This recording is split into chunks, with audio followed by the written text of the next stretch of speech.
Welcome to the Foul Play YouTube channel. Good evening, everyone. Good morning, everyone, and good afternoon, everyone.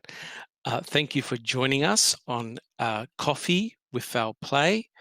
And in today's episode, we're looking at Let's Follow the Evidence, Part 2. And my name is Dr. Silkman. And all of us from the Foul Play team would like to thank all of you guys first of all, for listening in, for subscribing to our channel. We have I've managed to get 232 subscribers at this stage, and that's fantastic in such a short time. We also like to thank you very much for your great comments. And this evening, my time this evening, we have both Lily and Sammy who will be looking at the chat. And please ask your questions and we'll try and answer them during the presentation. Joining us tonight on our panel, we have Bibi, Big Jeff, Holly C, Kelly 85, Christy Lynn. I've already mentioned Lily and Sammy. We also have Millbilly and Zoe. And guys, we'd like to thank all of you for coming in and joining us on this podcast. Now, a week in this sort of field or discipline is a very long time. And if you've had a look at Ken Kratz's YouTube channel, first of all, I recommend that you get some holy water first and then go and have a look at his YouTube channel. And I'd just like to make a very quick comment, if I may, before we actually start the podcast proper. And that is his latest video. And it's entitled The Sacrificial Lamb. And it really, really rolled me up the wrong way. But what I found very curious is that essentially Ken Kratz is almost admitting that he did wrong by prosecuting Brendan. And essentially, he's putting out this concept that no one was looking out for Brendan, neither parent, attorney, and he even showed pictures of his own legal team. And what is remarkable is that, remember, we'll be looking at all the evidence, but unfortunately, the story for Brendan in regards to evidence will be very short because there is no evidence at all. It's all based on a coerced confession. And it's remarkable that there is obviously a lot of pressure on Ken and the other prosecutors to really re-examine what they did in the courtroom. And titling a video Sacrificial Lamb, I think really is the height of disrespect, not only for Brendan, but also his family. And if Ken Kratz has got any form of remorse, he should just come out and say it. Because it won't be long. I'm pretty confident. I think we're all pretty confident that Brendan will be released very soon. So it'll be very, very interesting to see what type of impact Brendan's release will have in the general community. So if you haven't had a chance, please go and have a look and see what you think. And finally, I'd like to thank Millbilly for his fantastic work that he's doing at the moment. So please, if you have a chance or haven't had a chance as yet, go along to his YouTube channel, have a look. He's done so many videos, some short, some a little bit long, but they're all very, very important.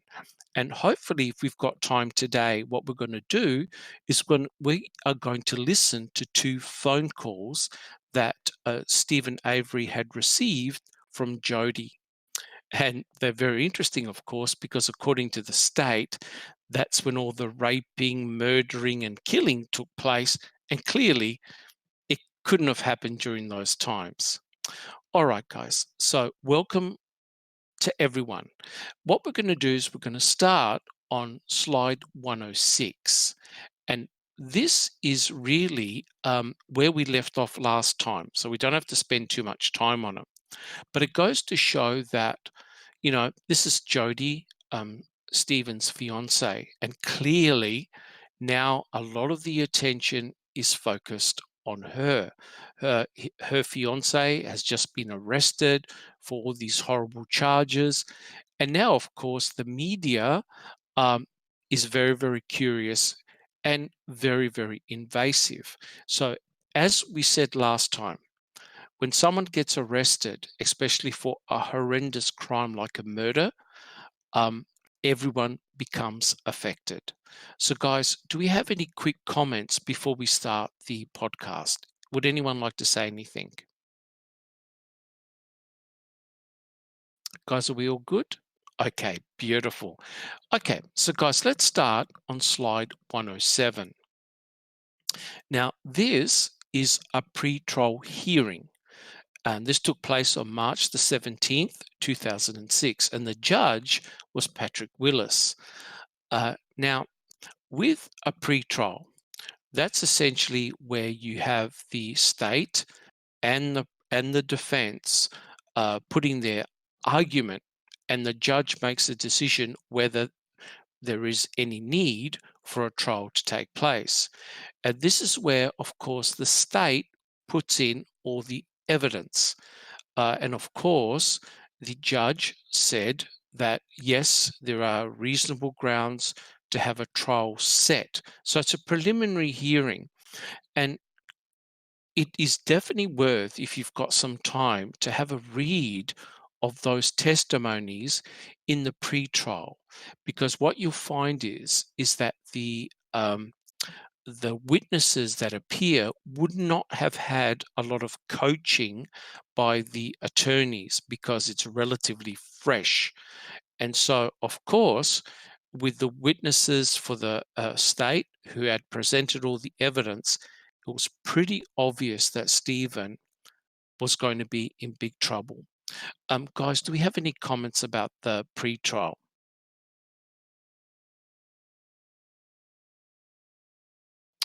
Big Jeff. Yeah, I think the pretrial is well worth a read, and perhaps, well, in some cases, well worth a read by the members of our team because the evidence presented can be dramatically different. For example, our good friend Pam Sturm in the pretrial testimony says that the RAV4 is a two-door RAV4. That's not correct. Not a four-door RAV4 So yes. You're absolutely right that Ken Kratz has to correct all their misstatements so that the jury doesn't hear their correct. strange recollections. That is correct. And the other thing, guys, is that with a pre-trial, the recollections of the witnesses is going to be the best because the events only took place a few months ago. When a trial proper takes place, it can be up to a year before witnesses appear for the state and for the defense. So if you've got a bit of time, it's definitely worth having a read. Okay, so Judge Willis set the bail, and it just got higher and higher and higher. And clearly, the evidence that was presented against Stephen was pretty devastating, to say the least. Guys, do we have any comments? Okay, we're all good. All right. So, of course, if we have a look at slide 108, what I found remarkable, and this is really having an impact, his arrest here having an impact on Stephen's family. And of course, his parents, Dolores and Alan, were deeply affected. But remember, you got to remember, guys, this happened to them previously with the Penny case. So they've been through this before. And as a parent, they must be absolutely stunned that this has happened again, that the MTSO appear to have targeted Stephen for a horrendous series of crimes against the 25-year-old Teresa Halbach. But what I found remarkable while watching MAM were the responses by his brother, Chuck. Um, he almost gave the impression that he believed that his brother was in actual fact guilty. And he said that he tried to blame that on the fact that Stephen had been in prison for such a long period of time. And he made a comment that made me think. And he said in his comment, he goes, only them two know what went on that night, which is rather remarkable because it leaves doubt in his own brother's mind that his brother and his nephew were in fact guilty of this crime. Millbilly, do you want to make any comments about Chuck? Well, Chuck, he seems to stay away from the cameras. Yes, Earl, different story. yes, yes.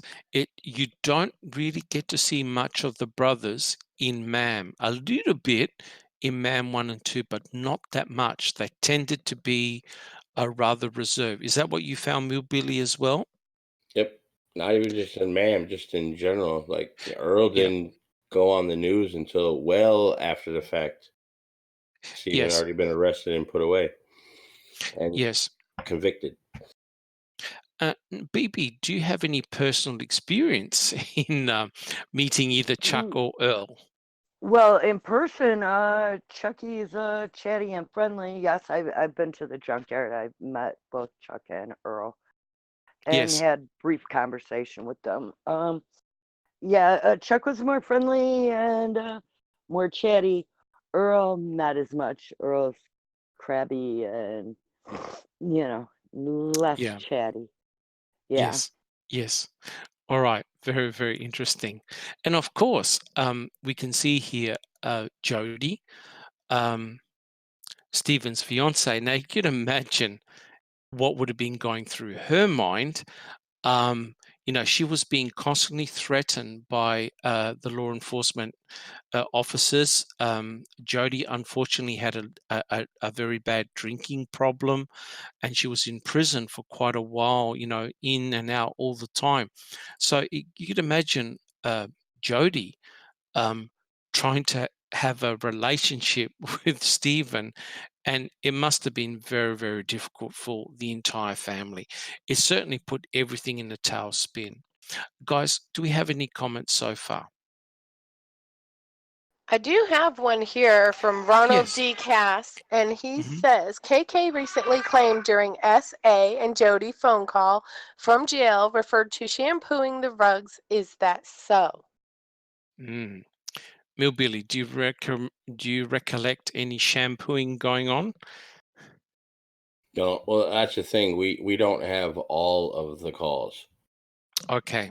Somebody recently received a bunch of calls that we have not heard yet. Okay. But unfortunately, they didn't include the player when they got the calls Right. through the Yep. Freedom of Information Act. So Yes. waiting to figure out what's going on with that. So Yes. And thank you, Millbilly. And to answer Ronald's question, yes, look, they did actually take the carpet from his bedroom, and they also took the vacuum cleaner and they examined the contents of the vacuum cleaner. The carpet was tested for blood. They found none. Millbilly, do you have a comment? yeah, they also took the carpet cleaner too. Yeah, the shampooer. Yeah. Yes, they did. Yes, they did. Because remember, the accusation was that they were both Brendan and Stephen were forensic gurus and were able to wipe clean their entire bedroom and also the garage as well. But they did check the contents of the carpet. They did check the contents of the bag of the shampoo cleaner and things like that, and they did not find anything. Remember, guys, the investigators literally tore Stephen's bedroom apart, all components, and they could not find any traces of Teresa Halbach. And what is actually very disturbing was that Ken Kratz, when he was questioning Fassbender, said, well, we do have evidence that Teresa Halbach was in there, and even had the cheek to mention Bobby Dassey, as in, because Bobby apparently saw Teresa walking towards Stephen's trailer, he assumed that that was evidence that Teresa was in Stephen's trailer. And remember, what they did find, of course, was the Auto Trader book and I think a payment slip or something like that. Forensically, though, there was no evidence that Teresa had ever been in Stephen's trailer, despite them turning the whole place upside down. And they were clearly looking for any type of forensic evidence, and none was found. Guys, do we have any comments about that? Okay. Yes, Big Jeff. I just wanted to point out with Ken Kratz's story about how he spent all these days cleaning. If you watch Henbury's video of the exit, the final video they took before they left the property, Yes. When they go through Stephen's trailer, there's blood on the floor of Stephen's from when he cut his finger before he went in, reopened his finger before he went to Menards. There's blood on the door, the back door of the same thing. Yes. Yes. So this massive cleaning site, if he had actually done something in the trailer and worried about that there might be blood, if he saw a blood stain, he would have been diligent about cleaning that up. But he would have definitely. Yes, that's correct. There was blood all over the place. I mean, so it just the story does not hold water. Yes, a very good point, Big Jeff. Bibi, do you have a comment?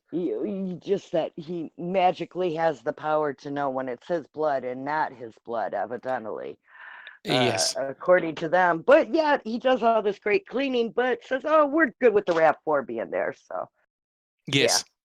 Yes, that's correct. And I believe that Miss Piggy made the comment, not one molecule of Teresa Halbach, and that is absolutely correct. That's absolutely correct. And it must have been very frustrating because they thought they'd hit the jackpot when they were testing all this blood and things like that were present in Stephen's trailer. And they must have been very disappointed the fact that it came back as belonging to Stephen and not to Teresa. And then the amazing thing was that they had the idea that, okay, Stephen and Brendan had used bleach to clean out the entire trailer, et cetera, except when they tested the handcuffs, there was DNA on them. And one of the DNA set belonged to Stephen, and the other one must have belonged to Jody, I presume, but it definitely didn't belong to Teresa Halbach. So therefore, the evidence that they forensically cleaned out their trailer is rubbish. And as Bibi had pointed out, if you're going to clean and sterilize the place, the last thing you want to do is to leave traces of blood anywhere. And you could imagine when the investigators came in on the 5th, they saw blood on the door frame, they saw blood on the floor of the bathroom, the laundry. You know, their minds must have been ticking overboard. But when all the forensic tests were done, there was not one molecule, hair, skin, nothing belonging to Teresa Halbach. So that's an important point. Guys, do we have any comments? Okay, Holly C. Well, everyone knows you can't selectively clean DNA, so he couldn't clean up hers and leave his. Correct. That excellent point, Holly. In fact, the fact that they did find DNA and that it belonged to Stephen is proof positive that they never cleaned anything. Because if you're going to clean, as Holly C just alluded to, you can't be selective in removing someone's DNA only. You either remove it all or you leave it as it is. So it's pretty obvious that, in my opinion, no crime had been committed in that trailer. And that's why you'll see Ken Kratz actually shift where the murder and death of Teresa Halbach occurred.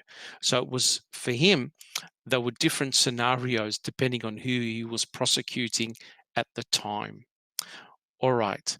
So guys, can we move on to slide 109? Are we all happy about that? Okay. So let's have a look at slide 109. And I like to call this my Nostradamus moment. And this is when, look, at a time when the Innocence Project initially had supported Stephen, it became pretty obvious that once he became arrested, they wanted to distance themselves from Stephen. So at one stage, he was the so-called hero, the pin-up boy for the Innocent Project, and everything was going well. When he was convicted and arrested, then everyone, you can see Mark Gundrum with his hands out like Jesus, basically saying, look, it looks really, really bad, and they tried to back away. They didn't want him even on the web page anymore. But as disturbing as that was, Robert Herman made a comment which just sent chills down my spine. And he nonchalantly stated, well, Miss Halbach would still most likely be here. And what he was referring to, and this is mind-blowing, even though Stephen got wrongfully accused and arrested and put in prison for the sexual assault on Penny, his logic is, well, if he had still remained in prison, even though he was wrongfully in prison, Teresa Halbach would have still been alive. And that's remarkable because he never then said, well, maybe if we actually arrested the right guy the first time, Gregory Allen, he wouldn't have raped and assaulted women for the next 10 years. And guys, what do you think about Herman's thinking? Do we have any comments about that? Big Jeff. The guy's mentally because so if we had got the right guy in the first place and he hadn't spent 18 years in prison in the first place, you don't know what would have happened. She might not have even have been in the salvage yard that day. But it's just such an asinine comment that it's hard Correct. to believe that a thinking person could actually make it. Correct. But the fact that he actually had said it is actually quite disturbing because he had obviously no form of guilt that Stephen was wrongfully in prison. Kelly, do you have a comment?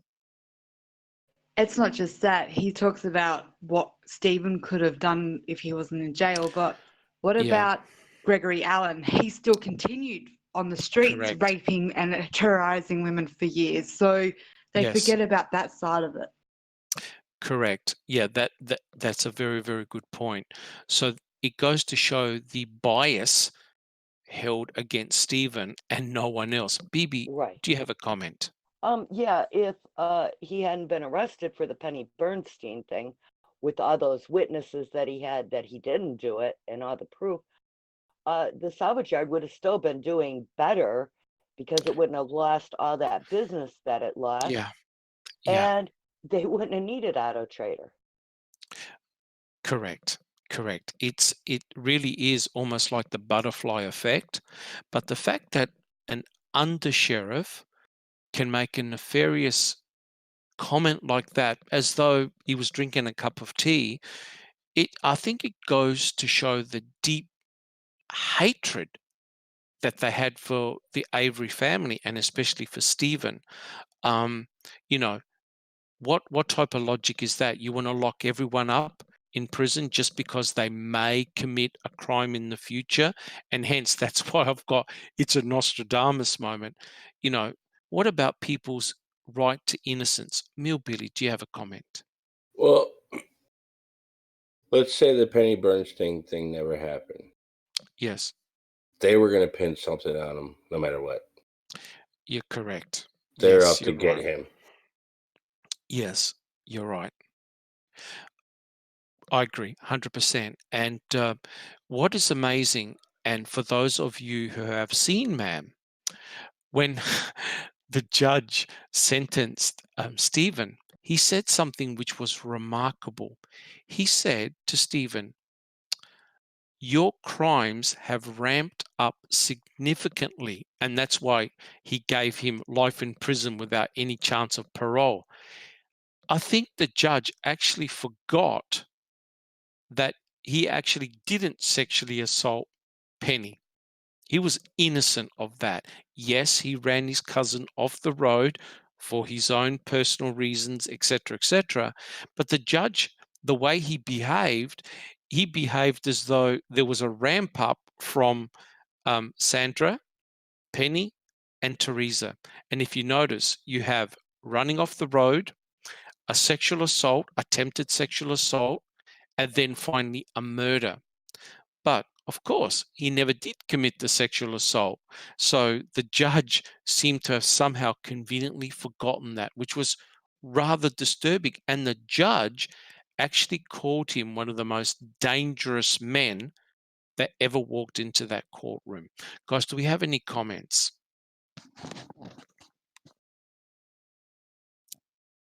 We're all good? Okay. Oh, Big Jeff.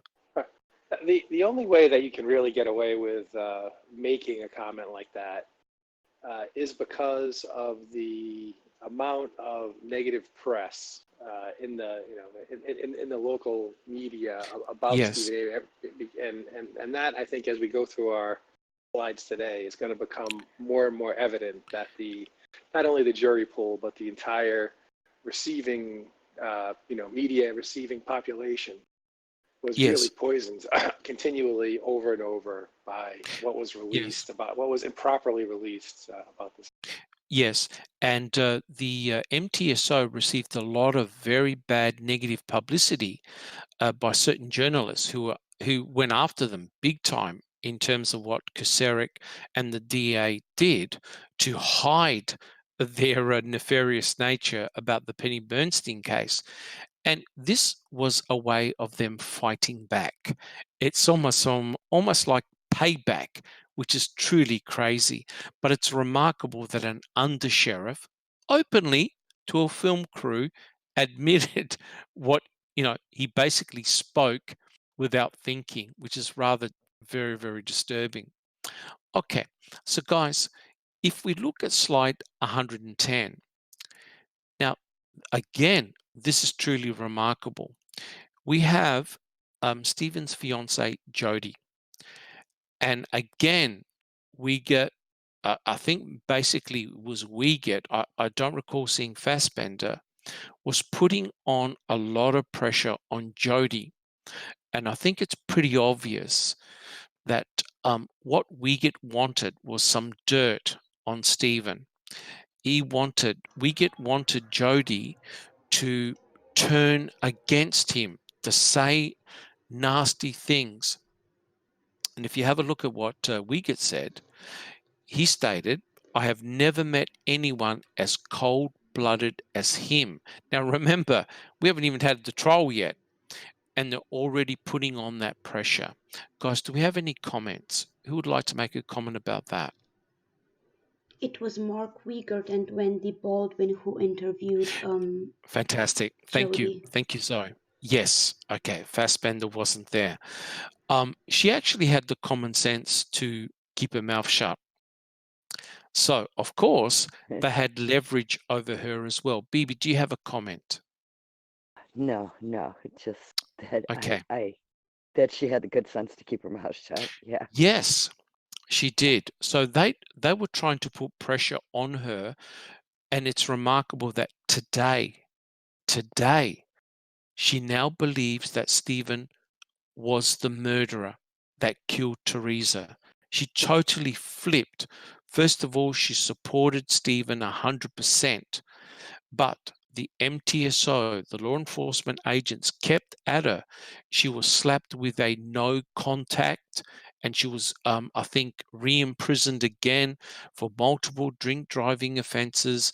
So she was a very vulnerable witness that can be easily manipulated. And guys, don't forget, if she had been home, right? Here's another Nostradamus moment. If she had actually been home instead of in prison, maybe none of this would have taken place. Billy, do you have a comment? Yeah, and just think if her friend would have been released a little bit earlier that was going to move in. Yes.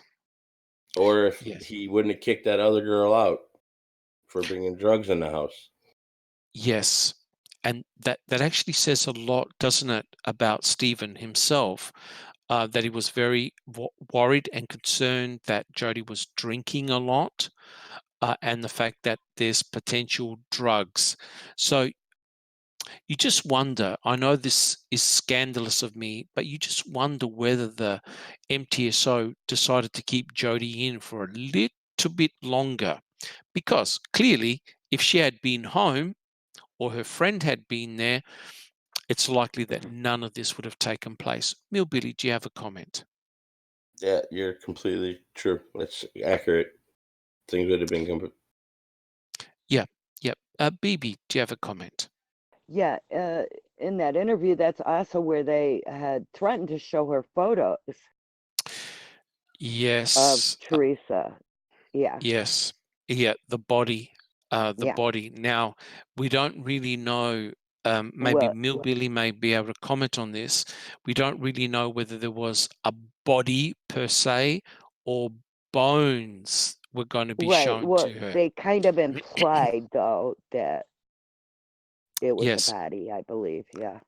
Yes. Millbilly, do you have any comments about that? Well, there's multiple instances where there's reference of a body. Yes. You got them telling Jody they have pictures of a body. You got O'Kelly's notes with measurements of a body. Correct. Yep. And then you have the police scanner audio about them overhearing a body found on the scanner on the morning of the 7th. Yes. And that happens to be the same time frame as Cuss Road. That's correct. Okay. Well, yeah, we will be heading there. Big Jeff, do you have any comments? The same time that they called for an ambulance on Cuss Road? Yeah. Pretty remarkable. All right. So clearly they didn't get any satisfaction from Jody. She decided to keep her mouth shut and not play ball. But they did put a lot of pressure on her, especially like, well, how do you like living with a convicted killer, etc., hoping that she would talk, but she didn't. So she was able to walk away. But guys, the unbelievable thing happened. And if we have a look at slide 111, and that is Brendan Dassey, the nephew of Stephen, walked into a bear trap. Now, he walked in himself because no one from law enforcement had known about him.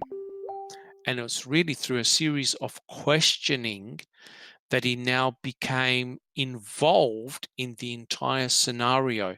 And it was a tragedy. Now, guys, who would like to make a couple of comments about what happened?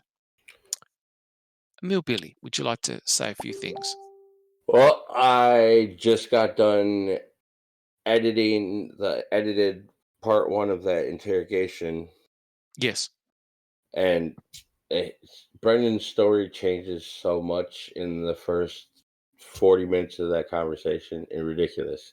And he starts out by telling the truth.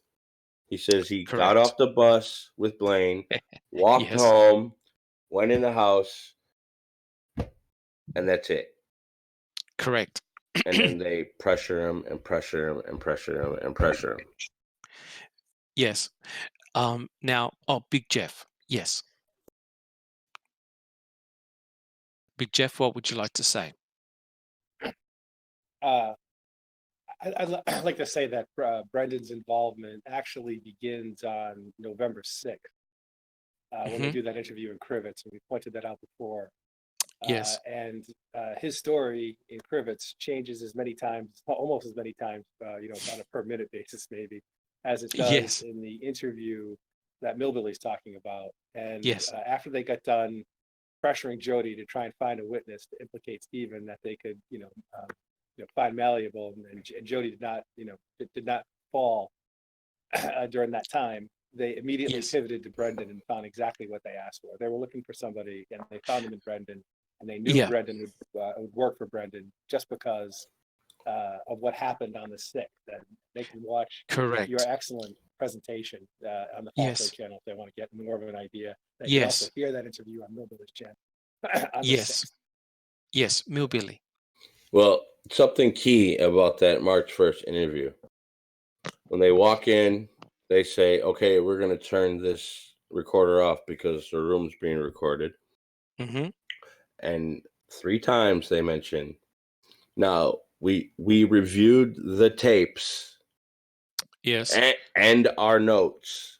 We reviewed the tapes and our notes, and we know you're not telling the truth.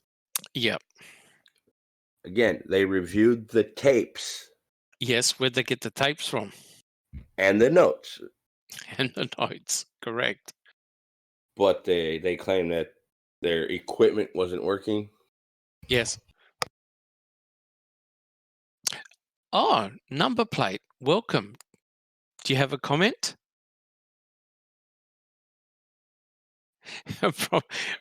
Probably not a number plate. Do you have a comment? Sorry, running late. No problems at all. Millbilly, would you like to continue? That was pretty much it. It's just okay. All right. They lie so much. Yes, they do. If I could just add, yes, from what Big Jeff has said, I have done a presentation on the interviews that were done, interrogation sessions that were done on Brendan, and it's definitely worth checking out. So essentially what Big Jeff was alluding to was when he was interviewed at Crivets, and this was done by Detective O'Neill. And so when he was interviewed at Crivets, he was basically asked what he did on the 31st of October. And he basically gave a very, very simple basic story. And that was that both him and his brother Blaine got off the bus at about 3:45 at the end of Avery Road. And what they did, both of them had walked down the dirt track to their home, and they just carried on with some mundane things. Brendan basically was playing video games. He used to love playing video games. The first time he was questioned, he never mentioned Teresa. He never mentioned the RAV4, and he never mentioned seeing Uncle Steve. Unfortunately, his world was about to change. During the interview, now this is during the interrogation in the police car, another law enforcement officer by the name of Skolinski tells O'Neill to come out, and he speaks to O'Neill, and he tells him that a bus driver, their bus driver, recalled seeing a woman photographer, right, taking pictures of a car or a van. Now, what happens is O'Neill goes back in the car and now starts to question Brendan a bit more aggressively.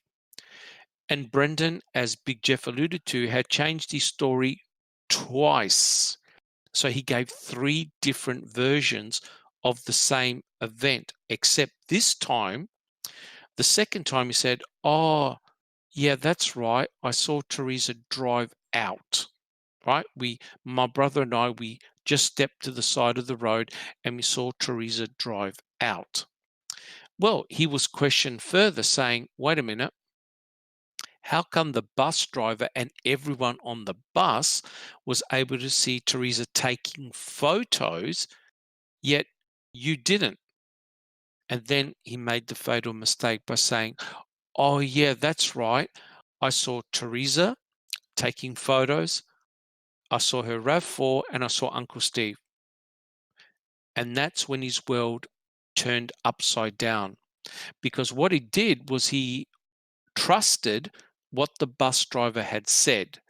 And that is that the bus driver had seen a woman photographer taking pictures of a van. Except later on, we know that that was not the case. Guys, does anyone have any comments? Big Jeff. the bus driver doesn't have the time frame right. There may have been a time when they did indeed see Teresa at the end of the driveway where they drop Brendan and Blaine Yes. off, but that was perhaps 1 to 2 weeks before that. Yes. And Yes, it in was. addition, in addition, during that statement that Brendan makes, and maybe you were going to get to this, Yes. he and Blaine have to step out of the driveway so Teresa can drive her RAV4 out of the driveway. Correct. So even in his fake story, he sees her leave the Avery salvage yard. It says anything to just take the pressure off. Yes, that is correct. And the tragedy of that, guys, is that when they did question the bus driver, yes, indeed, she did let off the boys at 3:45 at the end of Avery Road. And the photographer that she saw likely was Teresa Halbach, but it was weeks prior. So when she was actually questioned, she couldn't remember the day, the week, or when it actually took place. So the tragedy was Brendan believed what O'Neill had said. Brendan trusted that the bus driver was somehow correct, and he was incorrect. So therefore, he changed his story based on what O'Neill was telling him. But there's one big problem. Blaine, his brother, also got off the bus at the very same time, and they walked down together to their mum's home. Well, Blaine was interviewed by, wait for it, Skalinsky the day before at a hotel in the presence of his mother. And basically, a big fight took place between Skalinsky and another investigator, trying to convince Blaine that they had in actual fact seen Teresa, her RAV4, and Uncle Steve. Of course, Blaine said, no, he saw nobody. Ken Kratz, during the trial, was able to question Blaine, but never questioned him about what him and his brother did. So Ken Kratz knew that Teresa Halbach had photographed other vehicles at the end of Avery Road, because that's where they used to put the cars. However, he knew that. He knew that the story that Brendan was saying was incorrect, but yet he didn't question Blaine to clear up the misconception. So therefore, he was able to obfuscate the truth and went with another narrative, which is disgraceful for a prosecutor to do that. Guys, do we have any comments about that? We're all good? Yeah, pretty much. Billy. Pretty much speaks for itself. Yeah. So despite the fact that if you looked at all the facts, one could have sorted it out then and there, which meant that Brendan's story had no veracity. It was all rubbish. He made it all up, as in actual fact what he said in the end. And Ken Kratz, as a prosecutor, could have cleared it up immediately by questioning Blaine, but didn't. Billy. Yeah, it just the first 40 minutes of that March 1st interview, it goes from first he sees her in the back of the car, then Yes. it goes into the house, and then she shot outside the garage. First she shot 2 times, then she shot 3 times, then she shot 10 times. Yes. And then they start asking about the car. What did he do with the car? He put the gun in it. Yes. No, we're not talking about that. We want to know what he did with the car. Yes. Like, okay. Yes. Like, you could completely tell that he is guessing the whole time. Correct. And he says about, I don't know, couldn't think of it. It's just. Yes. Yeah. It's a disaster from start to finish. Holly C., do you have a comment? Even going back to his first interviews, like at the school, Yes. them we don't have any of it. But they ask him questions, and they tell him they already know, and they think, Correct. that they're gonna, we don't want you to be a part of this, but everybody's thinking you are. There's no way you couldn't have been.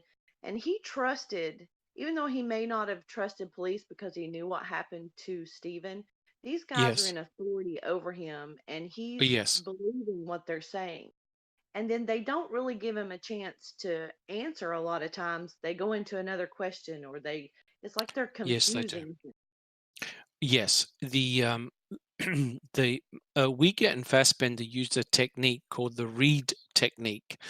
Basically, it's to suffocate you, and in the end, you just give up and you tell them whatever they want to hear. Yeah. Yes, Bill Billy. Well, you look at Brendan's body language through the whole interview. He's crouched up in the corner of the couch. Yes. Just stuck in there, that one position.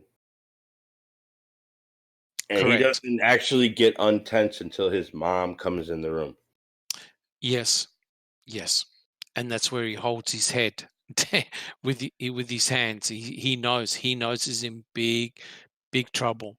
Well, guys, if we continue looking at slide 111, this really is a tragic event, because it was Brendan Dassey himself that walked into the bear trap. And the amazing thing was, he had no parental supervisor, no adult, and no attorney. And basically, the investigators entrapped him, and they interviewed him, I think, a total of 5 or 6 times. And in the end, he was basically echoing back what the investigators wanted to hear. So he's not really a confession. The whole thing was coerced from start to finish. And it really was a fantasy type of story that unfortunately the state took up and ran with it. Guys, do we have any comments about that? Millbilly. It's just disgusting what they did to them. Yeah. And I think, Millbilly, this is a reflection of now what Ken Kratz is actually thinking. If you see the man, I think it's episode number 9. I was stunned, actually, because it was Fallon that was doing most of the questioning during the trial. And the looks on Kratz's face were astounding. Like, he was looking at Fallon thinking, this is all rubbish. You could tell that there wasn't that assurance that what Brendan was saying was an actual fact and not fantasy. Millbilly, do you have any more comments? No, not really. Okay. All right. Big Jeff. Yeah, the comment that I would like to make, and one of the comments that Judge Wood pointed out in one of Brendan's appeals was that there was a constant reassurance by law enforcement everything would be okay. That Brendan certainly easily interpreted it as, if you just say what we want you to hear, then nothing's going to happen to you. Yeah. So these are easily interpreted by someone's Brendan's mental capability, capacity, as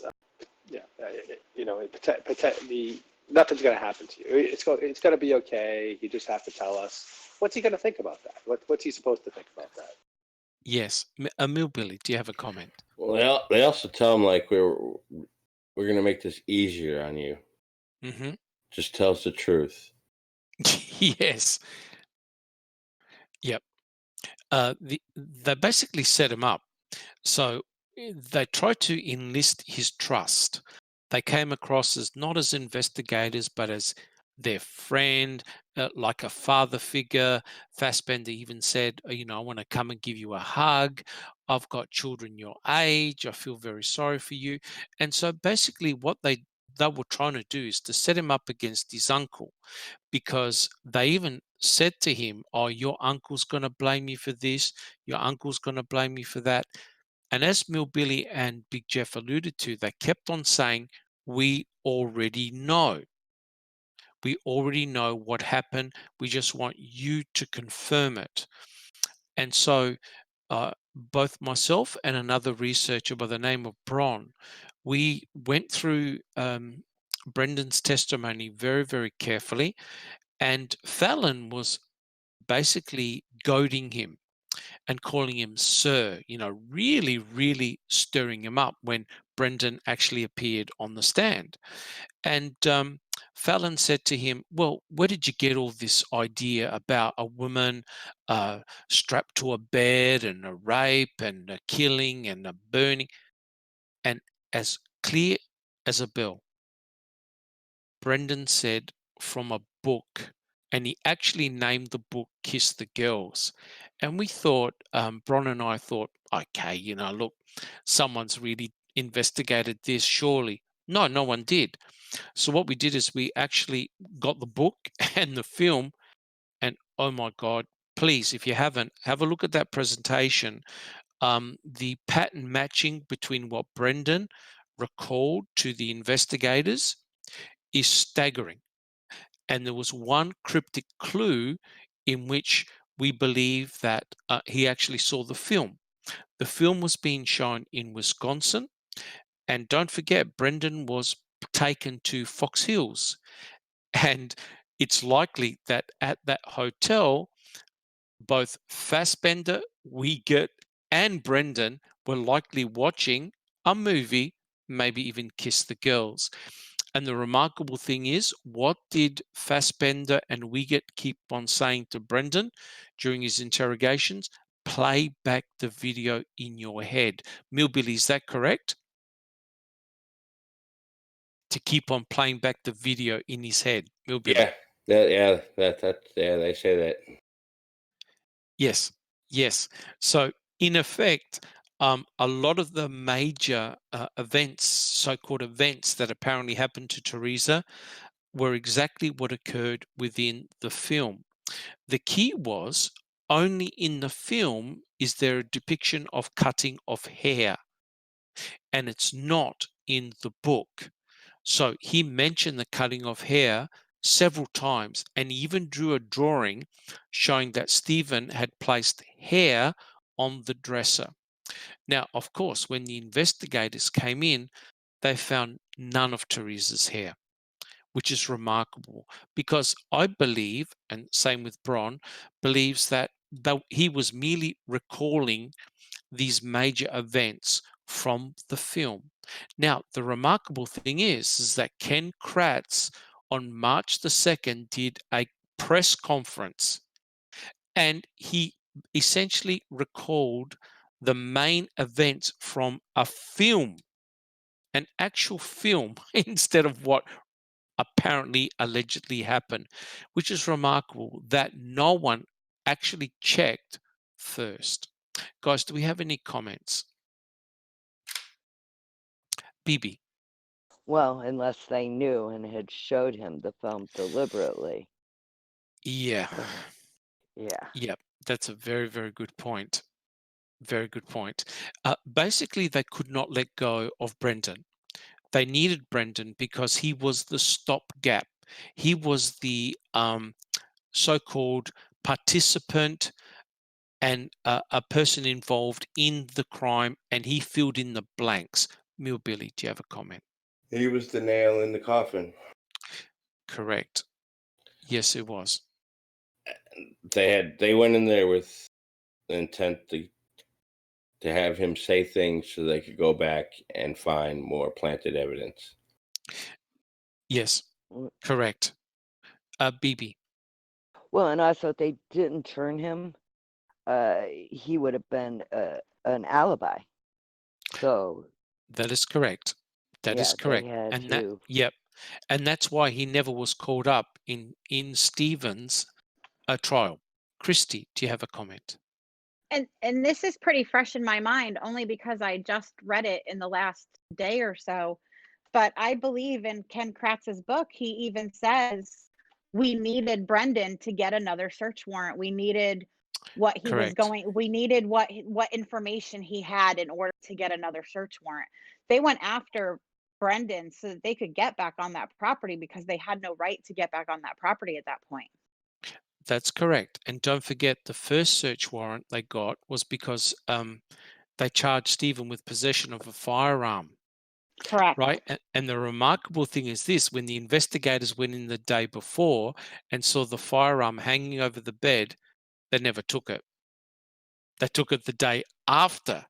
But Ken Kratz saw the opportunity and got the warrant because he had possession of a firearm. And that way, they were able to arrest Stephen and get all the evidence from him, as in forensic swabbing, fingerprints, the whole lot. So, and when you think about this, with Brendan, once he had done his confession, well, what do we find shows up? You got the hood latch DNA that's discovered months later. You've got item FL, the bullet that's discovered months later. But the problem is that both of those, or especially the bullet, that's completely bogus, and there's no such thing as sweat DNA, right? So the whole thing completely falls apart. But guys, here's one thing that you may not have thought of. If someone had set Stephen up, right, what do we have? At the bare necessity, we're talking about forensic evidence here. We have a Toyota RAV4. We have in that RAV4 6 drops of blood that belong to Stephen. We have blood in the back cargo area that apparently belongs to Teresa Halbach. We have saliva from a drink can. Guys, who is missing from all the forensic evidence initially? Brendan Dassey. There's not a single piece. There's not a single piece of evidence suggesting that Brendan Dassey did anything.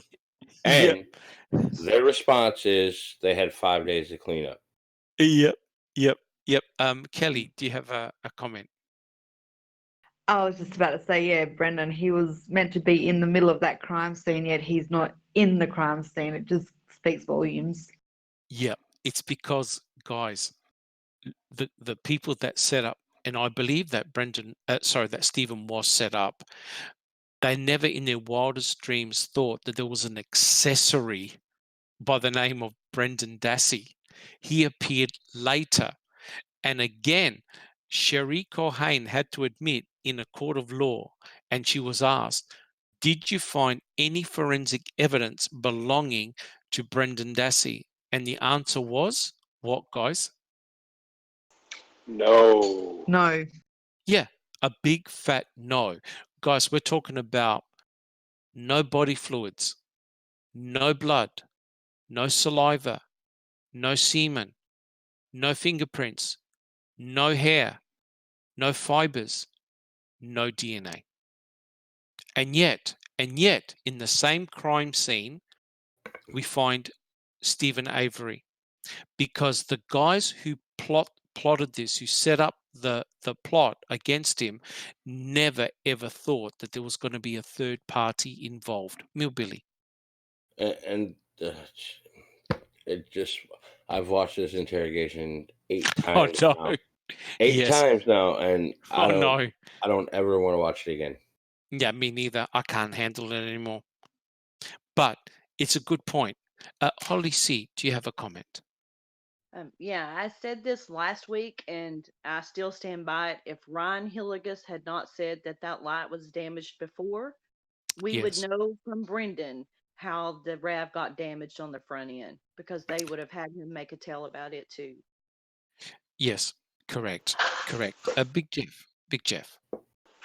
Yeah, one thing that is well worthy to point out, and I think we pointed it out last week, that in Laura Nyrider's clemency appeal to Governor Evers, she highlights that this interrogation is used by law enforcement as a particular example of how not to conduct the Reed technique, and correct, especially against mentally deficient teenagers.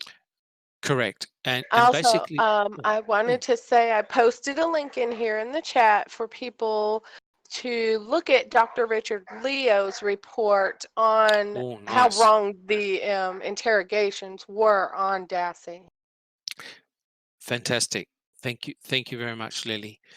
Do we have any more comments about Brendan's interrogation? Yes, Big Jeff. And she's not, just to be clear, that Dr. Leo guy is a night riders expert, correct? Yeah, well, he Yes. did was got experts together, and they put together, and Yes. they went through every single solitary inch of that with all of his interrogations, and wrote reports on it, and wrote reports on how wrong it was and what ways it was wrong. They didn't miss a detail. Then they filed this on behalf of Dassey against the state. Yes. And Disco Pervert asked the question about did they actually swab for DNA for Brendan Dassey? Oh, yes, they did. Yep. And I believe they had a set of his fingerprints as well. And this must have been very, very frustrating, because when you think if he says if it was true what he said, and he was involved in the rape, assault, murder, burning, there would have been his DNA would have been everywhere, right? But there was none whatsoever. It was forensically all clean. BB, do you have a comment? Well, just in the cleanup alone, there should have been DNA left because he was there cleaning. Correct. There was yeah, no and there's cleanup. none. There was no cleanup. There was no crime. It did not happen. No. Right. But if according to their narrative, if he's there cleaning with the bleach on his jeans and he's the one scrubbing the floor, wouldn't he in turn be leaving his DNA? Yes. And in actual fact, yes. Sorry, Billy. The fact that the scenario in Brendan Dassey's trial is not the same scenario in Stevens. Correct. How can two people be charged with the same murder with two different scenarios? Yes, especially when Ken Kratz said one person had committed the murder. And do you realize that it was Brendan Dassey that got charged with the sexual assault and also for mutilation of a corpse? There were the charges against him, which is truly remarkable because there's absolutely no physical evidence that he was even there. So I'm at a loss. And remember, sorry, Holly C, do you have a comment? No, go ahead. I'll wait too. I was going to say that once Brendan had confessed, you realize that 3 or 4 additional charges went on the complaint for against Stephen. So Stephen received even more charges against him, and all of them got dropped. The state decided not to call up Brendan in the Steve Avery trial, which is very interesting. Holly C, do you have a comment?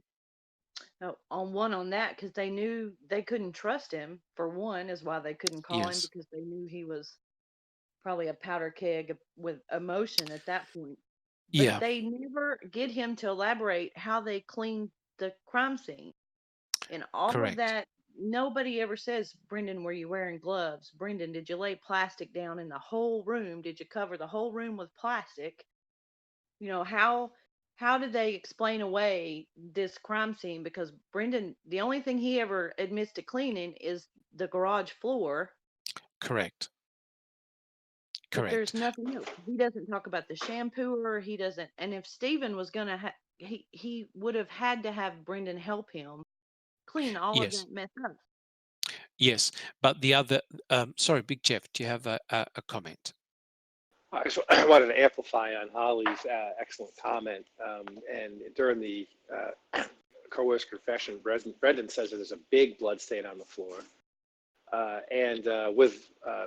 To prove how thorough they are about harping in and everything that Brendan said, with this big blood stain on the floor, clearly some of that blood must have seeped into the cracks between the concrete. Even if they managed to clean it off the top. So law enforcement comes and they jackhammer the concrete in the garage. They do. You can see you see about 20 pictures of the jackhammered concrete in the photos that Henbury recently released. And Yes. Was there a lick of DNA of Teresa's, Brendan's, or Stephen's found on that jackhammered concrete? I think Millbilly might like to make a comment on that. Millbilly. No, none. There's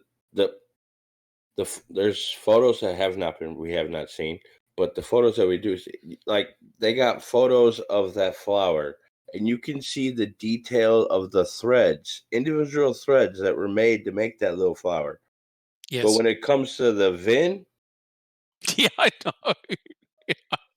or we got yeah. 20-something pictures of concrete, Yes. pictures of no evidence at all. Yes. All the photos they took of his house,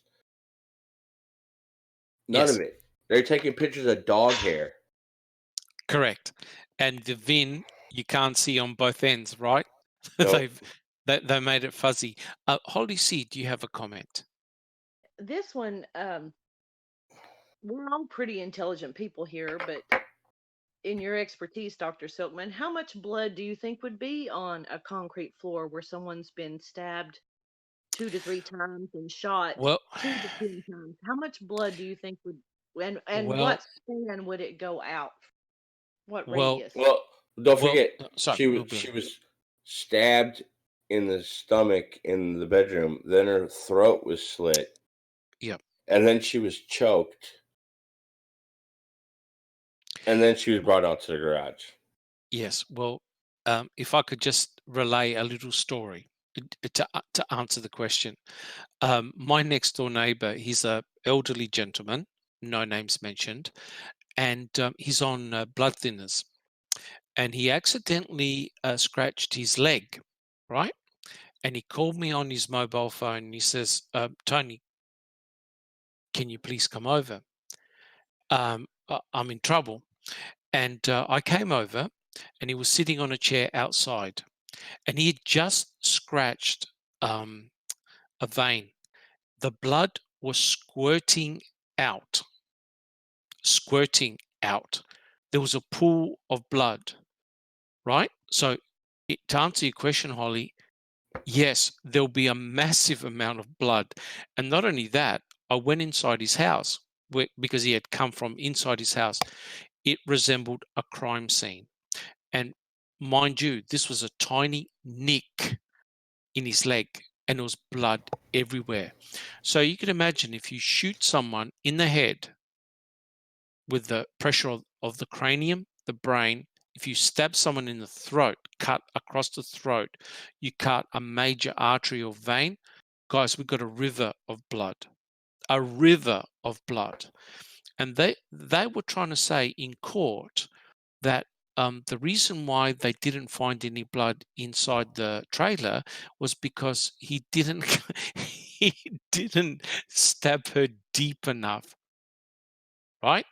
And we've seen images in which the mattress from the top to the bottom was soaked in blood, and yet there wasn't one drop. Number plate, do you have a comment? Yeah, one of the things I was going to bring up is that concrete is inherently porous. Even if you put a sealer on it, it is so hard to make it completely watertight. And I would bet all my money on the fact that it was never sealed when that garage was put up. Yes. They're even using bleach. There still would have been some blood been able to be found in the porous concrete. Correct. If it was there. Correct. No question about that. Big Jeff, do you have a comment?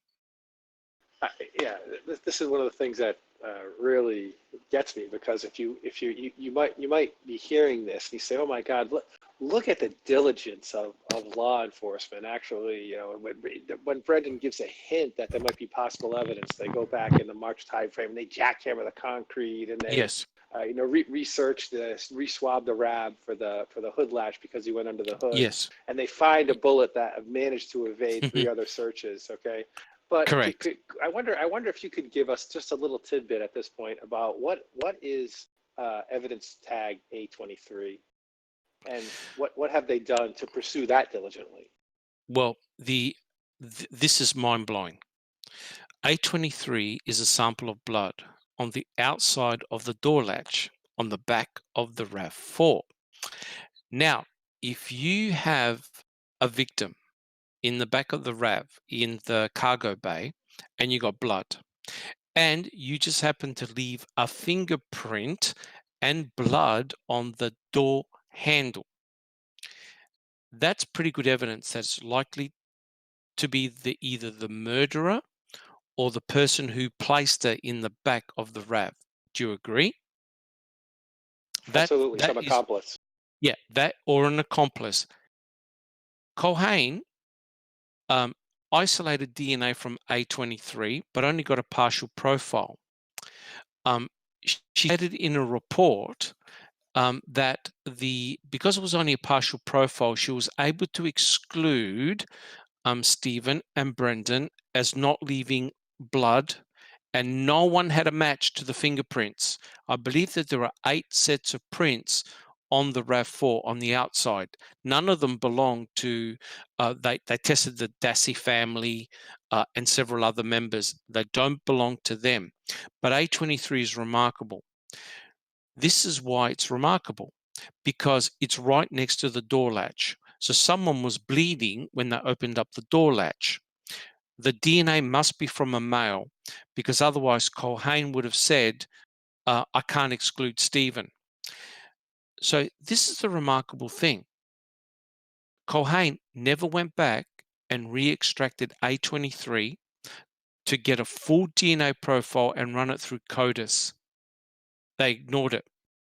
So possibly the most important piece of forensic evidence in this case went untapped.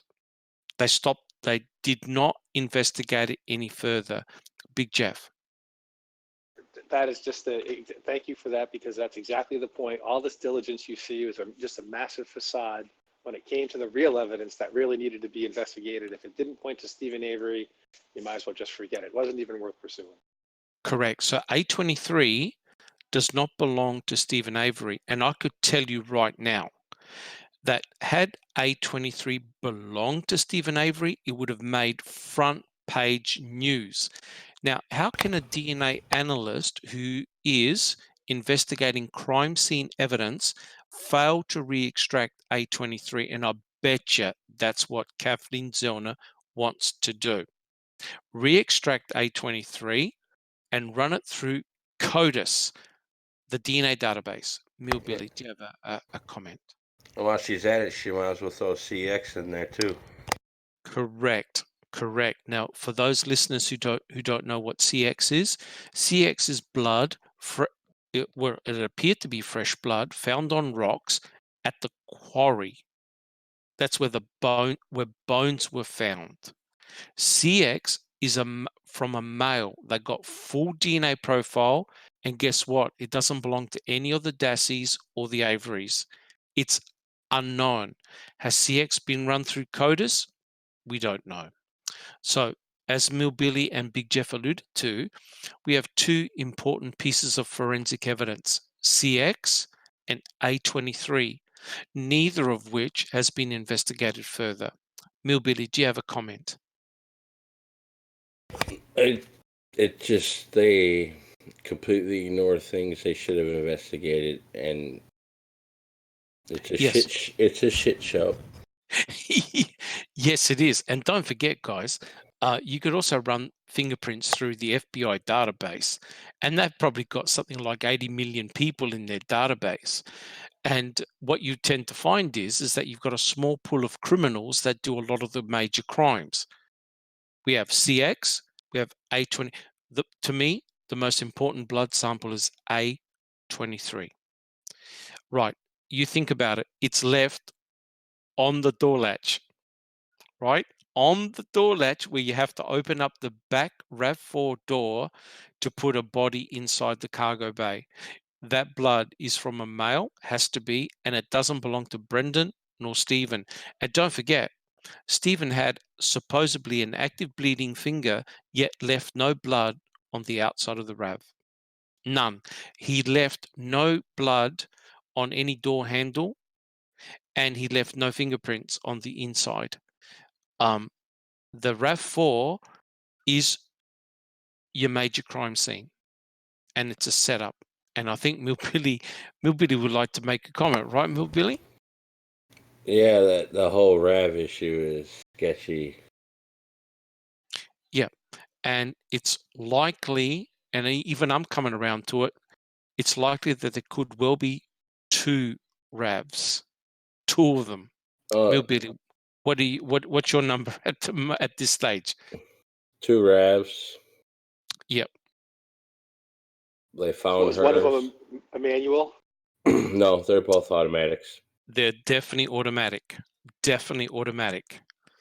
Right, we've got photographs. We've got It's got gear shift, no question. Well, wait a minute. It's got a gear shift in the Wisconsin Crime Lab picture. That's where you get a picture of the inside. It's got a gear shift when it's in the box too. Okay, done. Yep, beautiful. Kelly 85, you got a comment? I was just going to say, it's the irony of it. It was a single pubic hair that set Stephen free the first time and claimed his innocence. Correct. Who's to say one day A23 or item CX could be the ones, and Colhane might be the one that has to rerun it and do the testing again, or not even so, but hand it over, and to find out again she withheld evidence would be just unbelievable. Do you want my opinion? Yes. It's gone? My opinion, well, my opinion is they know who the owner of A23 and CX are. And it ain't Stephen, it ain't Brendan. They know who it belongs to. I know it's speculation and it's wrong of me to speculate, but A23 is too hot to leave. And I betcha the swab is gone. It's gone. No one will be able to retest A23. Sorry, number plate. Do you have a comment? Yeah, that you beat me to it there. I was gonna actually say, if somebody should actually bookmark back to when everybody found out about CX and A23, and see when the last date that it actually gets checked out in 2018 or 19 when it was found. Yep. Because I think if it goes missing, it's going to be, oh, we had to check it out for this or that, you know. Yep. There's no question about it. If you think about what's happened, the swab for the key is all gone. You can't retest the key. She used up all the DNA, the entire swab.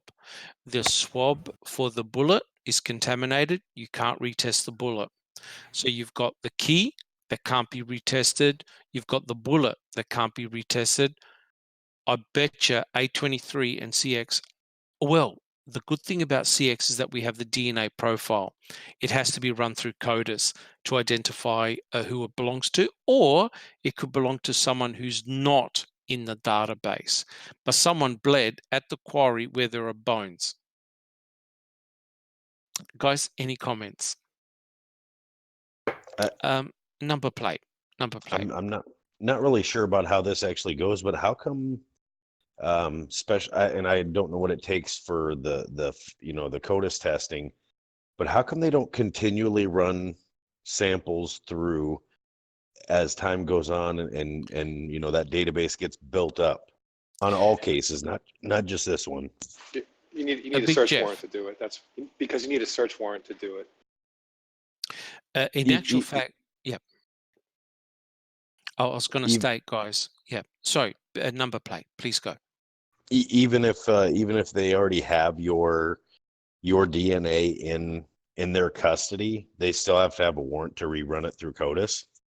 I'm not too sure about that, because when they caught that California serial killer, they used his kids' DNA that they submitted to that DNA profile bullshit you do.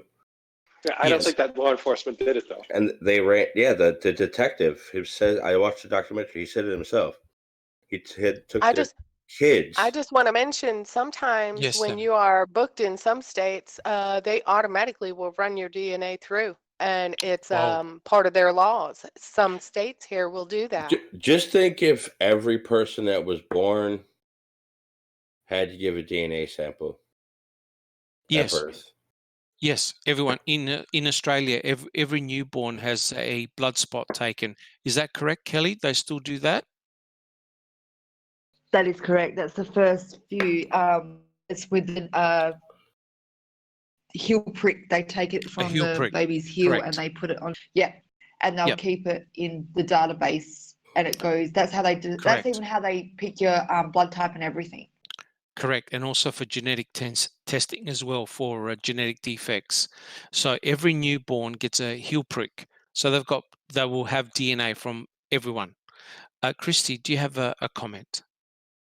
I was going to say, I'm pretty sure they do that here. I'm not sure that they keep it on record officially, but my daughter got a heel prick. I've Yes. been present when other babies have gotten the heel prick. I'm pretty sure that since they found DNA, since they discovered they could identify us and that we were all unique, Yes. I'm pretty sure they've been keeping a database that they might not let be known public. Yeah, Bibi, do you have a Well, and comment? Thank you, also one Christy. of those, yeah, they do here. They do take heel pricks here too. But Yep. one of those DNA companies like 23andMe or whatever it is, Mhm. actually turned over their huge database to the FBI. I read an Yes. article on that Yes. somewhere. So Yes. Yes. We've got yeah, a company called Hereditary. They basically send you a testing kit, but you could imagine they can nefariously send your data to the FBI to add to their database without you knowing it, and away you go. But here's the remarkable thing, right?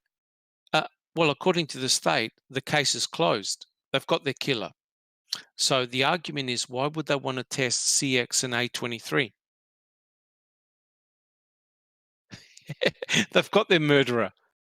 They've got two of them. They've got Brendan Dassey. They've got Stephen Avery. They're not looking at anybody else, right? So why would they bother checking CX and A23? Big Jeff.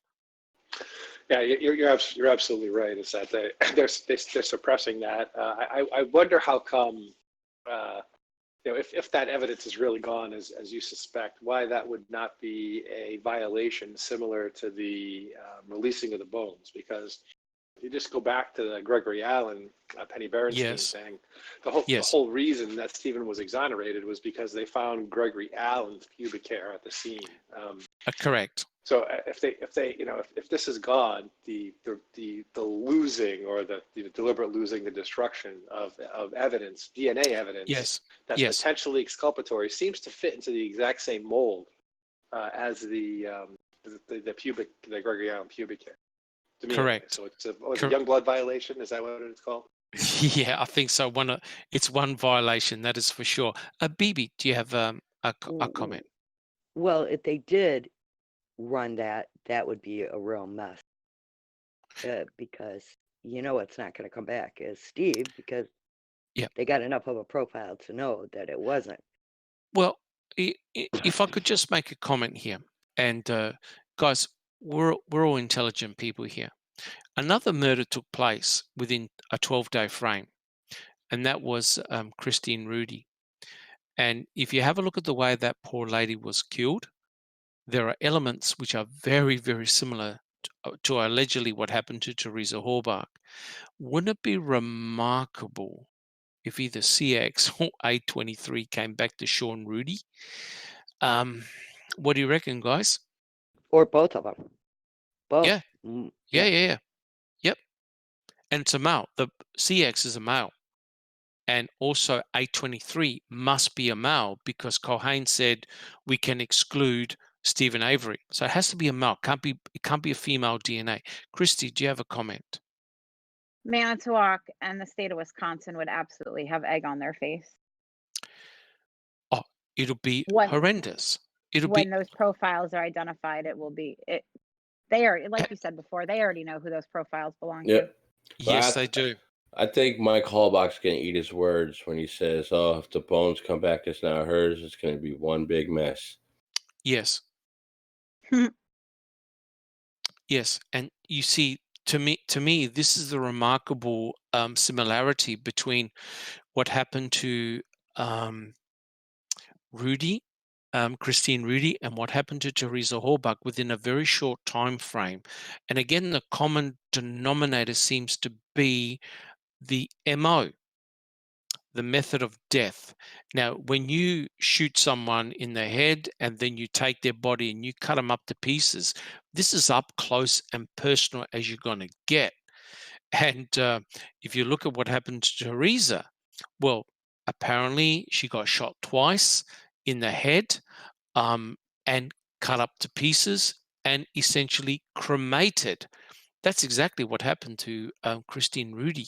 Well, according to Brendan, they threw her on the fire in a hole. Yes, correct. There are so many holes in Brendan's testimony that, I think now even Ken Kratz must concede that his whole story is completely fabricated. There's no truth to it.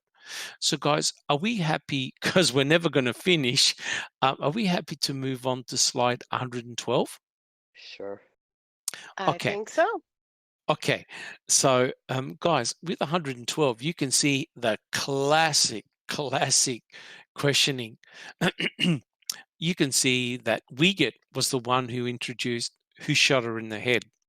Now, Brendan never, ever alluded to any type of shooting of anyone.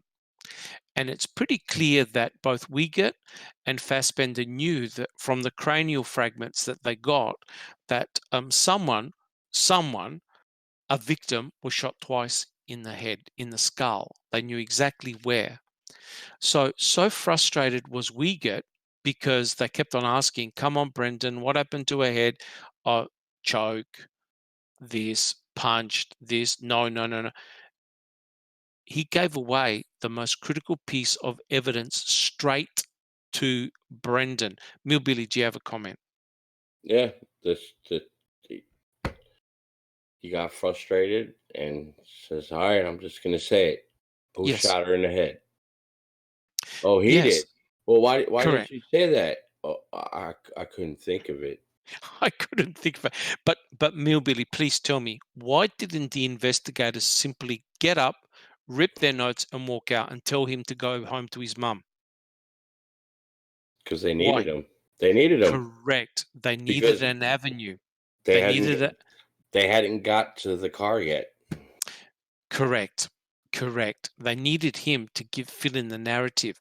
Christy, do you have a comment? No, Millbilly said exactly what I was going to say. Okay. So you can see that the hidden piece of evidence that they needed to confirm what Brendan was saying was indeed correct, Brendan never said.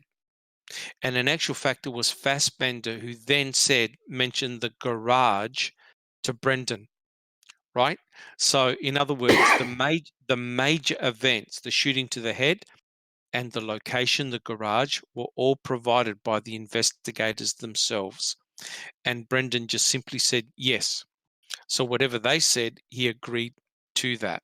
And as you can see, guys, in slide 113, you can see that Brendan is clearly very, very distressed. The investigators are obviously gone. Poor Brendan was questioned for more than 3 hours. And Brendan makes the comment, "They got to my head." And that is exactly what the Reed technique does. It's to solicit a confession. It's not to solicit the truth. And guys, who taught the law enforcement officers the Reed technique?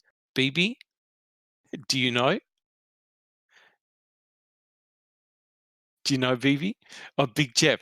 Who taught? That'd be BB. Let me answer for BB. It was Peg's boy. Oh my Very God. beautiful. Yeah, it was actually Buting that was teaching the police officers the Reed technique, and boy, did it come back to bite. Millbilly, do you have a comment? Yeah, he was interrogated for 4 hours and 8 minutes before Right. Barb walked in the room. Walked in. Yeah, and by the way, guys, we will be discussing Brendan's confession. Don't worry about that. We're gonna look at all of that. But the remarkable thing is, when that confession was played in court, they didn't show the last, I think, hour and 20 minutes. Is that correct, Billy? About an hour and 20 they left out. Well, I just got done putting the part that was removed back in it, Yes. and it's hour and 46 minutes long. Okay. Or hour Okay, and 36 minutes. But there's Yes. 46 minutes missing. Right. Okay. But a lot of it could have been silence, as in nothing took place. They could have edited it maybe to make it a little bit shorter. Bibi, do you have a comment? I think it wouldn't have been silence. I think it would have been something unusable or something that. Well, yes, all of Brendan's interviews are jacked. You got the first Yes. one. You got the blinker going off the whole time. You got the March 1st. Whoever uploaded it to YouTube, edited it for what reason, I don't know. Yes. And then you got the other interview. The audio cuts out when he's being interviewed in juvenile detention center. Yes. Yes. And then you got the missing or the tapes that never happened, but they're talking about. Yes. Yeah. Clear. Yeah. I agree with you, Milbilly. It really is a real disaster. But guys, just to make matters worse for Brendan, have a look at slide 114. Look who he is assigned as an attorney, because apparently Brendan's first attorney happened to be a distant relation cousin of Teresa Halbach, so he had to recuse himself and couldn't represent Brendan anymore. And unfortunately, he landed Len Kaczynski. And Meow. Yeah. and look, this is remarkable. We can talk for hours about Len, but you can see the comment that I've written here. And this is what he said: Stephen Avery is evil incarnate. And not only that, I think one of his investigators, O'Kelly, does anyone want to comment on what O'Kelly wrote in an email? Who would like to comment on that? Big Jeff. That family tree has only one branch and needs to be eradicated or something like that. From the gene pool. From the gene pool. That's correct. Yeah. Yep. Bibi, do you have a comment? Well, going back to the lawyer thing, I think he would have been better off with Teresa's relative as a lawyer than he was Yes. with Lynn Meow Kaczynski. Sorry, Christy, do you have a comment? Michael Kelly laid it on thick. It was like he was auditioning for a part in a play or something. That man, yes, he went to an extreme that I didn't really understand. The crying on the stand and his testimony, and just the way he wasn't working for Brendan at all. He wasn't on Brendan's side whatsoever. Well, when he brings Brendan in the room, he's got two scenarios set out, and both of them he's doing something. Right. Neither one of them was Brendan was innocent. That wasn't even allowed. Correct. It was one of the most disgusting things I've ever seen. But we'll cover that as well. Big Jeff, do you have a comment? He should be in prison for what he did. He was being paid. He paid $15,000 for what he did in service of Kaczynski.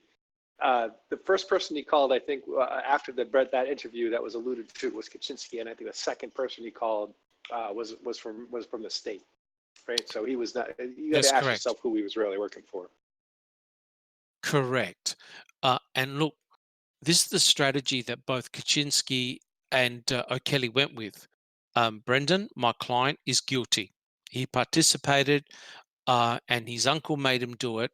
So before they even assumed that Brendan himself was innocent, they assumed that he was guilty.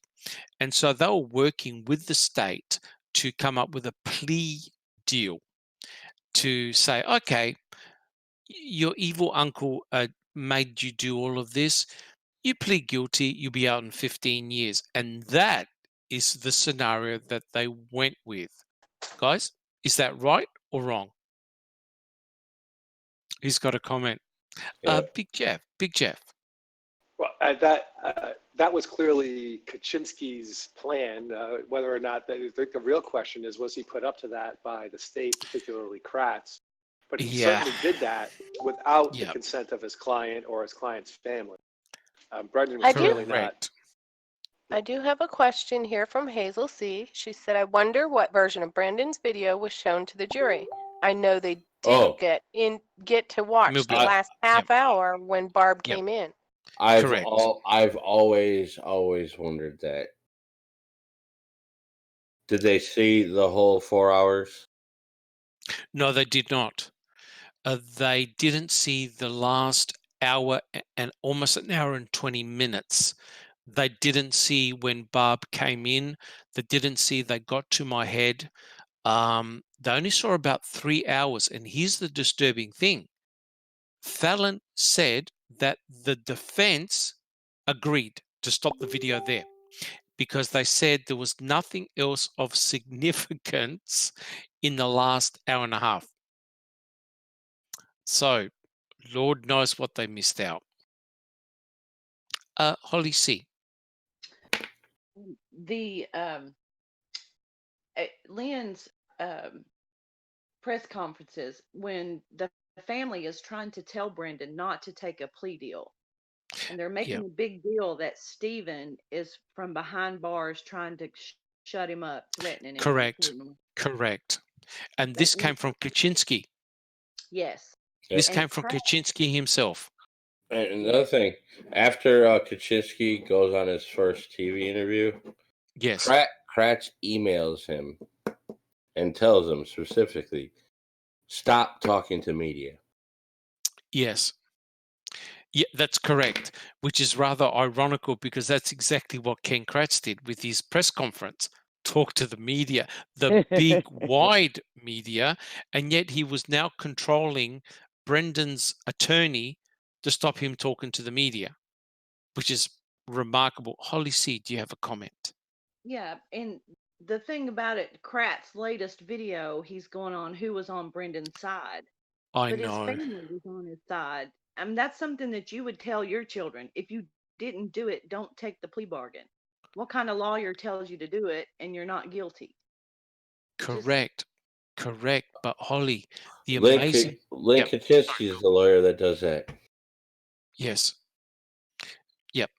The remarkable thing is that, again, Ken Kratz is laying the blame at others by saying, well, if Brendan had taken the plea deal as we originally wanted to do, next year he would have been out.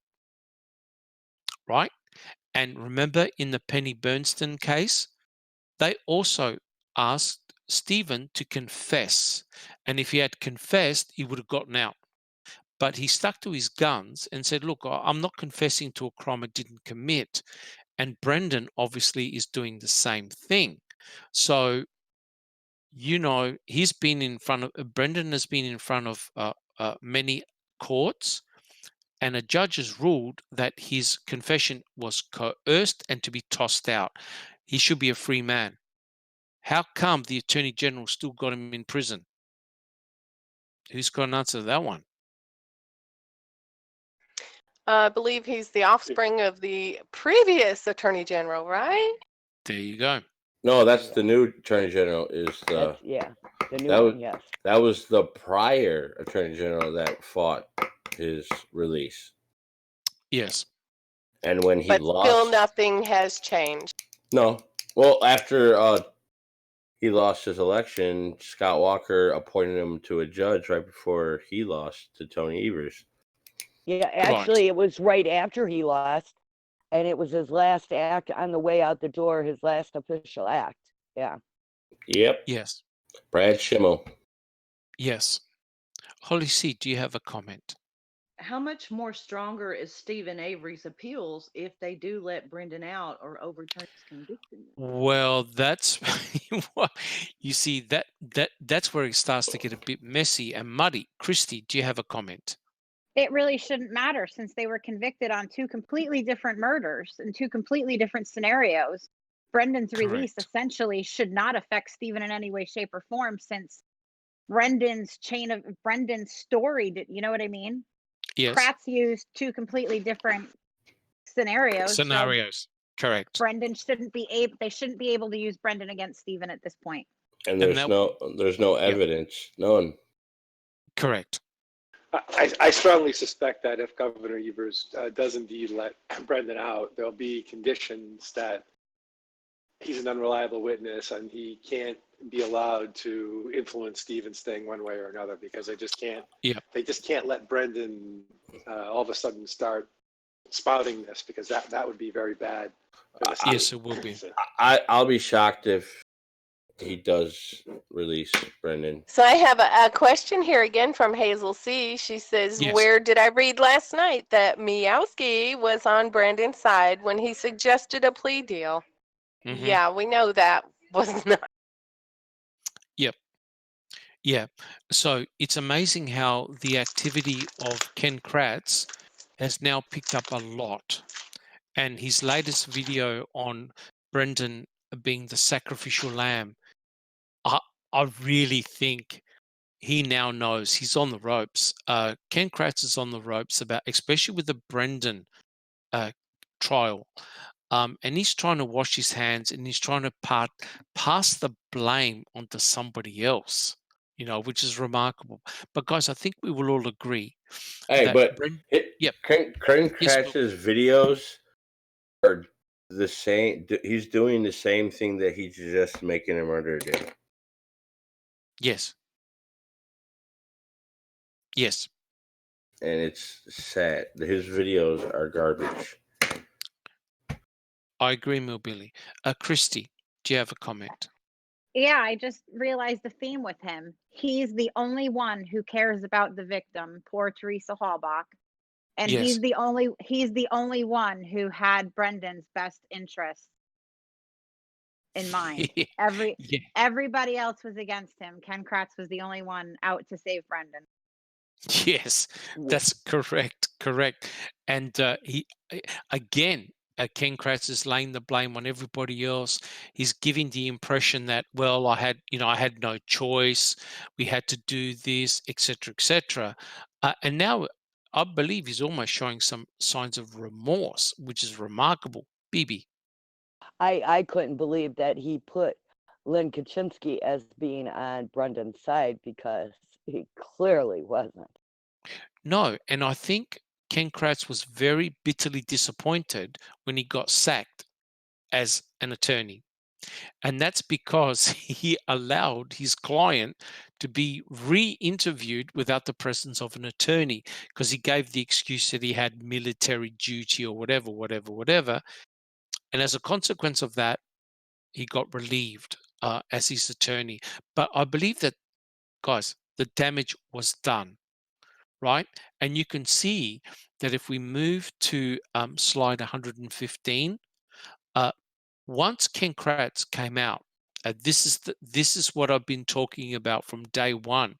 Once the information came out about the media interview that Ken Kratz did on March the 2nd, it shocked everyone, because before an even trial took place, Ken Kratz basically recited the story, the fanciful story of what allegedly happened to Teresa Halbach. So shocked were people that wanted to reintroduce the death penalty. And lo and behold, have a look who writes one of the columns, Ed Cohane. Is he actually the husband of Cherie? Are they related? Yeah. I have no idea. Yeah, well, that'd be remarkable. Remarkable if it was, but clearly it had the desired effect. You've now poisoned the jury pool. You've now terrorized the community, and now people want blood. They want revenge. And if we look at slide 116, because I'm conscious of the time, guys, as soon as he did his confession, well, they now slapped 3 new charges on Stephen: first-degree sexual assault, kidnapping, and false imprisonment, right? And look what happened on May the 12th. Judge Fox will have to decide whether Brendan's statements to both Fassbender and Wiegert were in fact admissible as evidence. And guess what, guys? Judge Fox said yes. He saw no signs of coercion.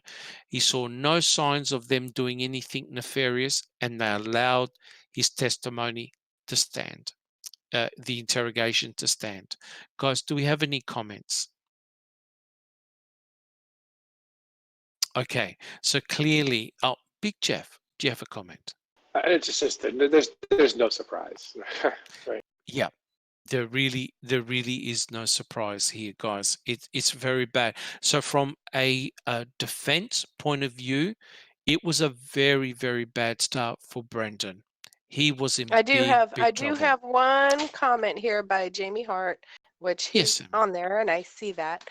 But Yes. would be interesting to find out if Len actually had guard duty or if he was lying to allow Brendan to be interrogated without him. Which, when I came across all of that, I also had that thought when I heard and I saw reports of him saying, "Oh, go ahead and do it. You know, I can't be there." Yeah, that's true. And I really honestly think the whole mission was to get him to go for the plea bargain.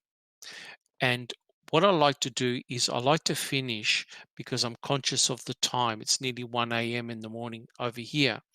I like to finish with these 2 slides.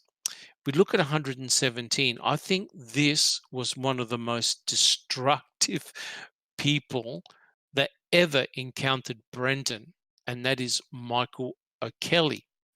So once his coercion confession was allowed to stand, Michael O'Kelly had set up like an interview form where Brendan had to write down comments, impressions, what did he feel, basically to recall the events that took place. And the remarkable thing was, Brendan initially wrote the truth. He even said it in his report. This is the truth. Michael O'Kelly was horrified. And Michael O'Kelly, if you watch BAM, said to him, "Do you want to spend the rest of your life in prison?" And Brendan goes, "No." "Well, then where's Teresa in your story?" So in effect, he couldn't help Brendan unless he had included Teresa in his recollections. So in other words, he was trapped. He had nowhere to go. Guys, do we have any comments about that? Big Jeff. O'Kelly is a villain in this, and the damage he did to Brendan can't be understated, and he really ought to be censured for his unprofessional conduct in this. It really. Yeah. When you consider that he's meant to actually be on Brendan's side, the fact that he treated him as a guilty party, and he was trying to make the best of a bad situation.